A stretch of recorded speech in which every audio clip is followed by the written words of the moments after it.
அழகர் திருக்கோவிலில் உள்ள 18ஆம் படி கருப்பண்ண சுவாமி சன்னதி கதவுகள் ஆண்டுக்கு ஒரு முறை மட்டுமே திறக்கப்பட்டு 18 சித்தர்களுக்கும் சிறப்பு அபிஷேகம் நடைபெறுவது வழக்கம்.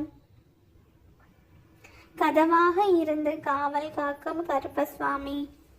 பல ஊர்களில் கையில் அரிவாளுடன் காவல் தெய்வமாக காத்திருக்கும் கருப்பசுவாமி அழகர் கோவிலில் அருவமாக கதவாக இருந்து கோவிலை பாதுகாத்து வருகிறார். அழகர் கோவில் சொத்துக்களுக்கு காவல். அழகர் கோவில் சொத்துக்கள் பெரும் களஞ்சியத்தை போன்றது. அற்புதமான ரொக்க தங்கத்தால் ஆனவர் கள்ளழகர். கோவிலின் பெரும் செல்வத்தை காவல் காத்து வருகிறார் கருப்பசுவாமி. அழகருக்கு அபிஷேகம் செய்ய நூபுர கங்கை தீர்த்தம் தினமும் கொண்டு வரப்படும்.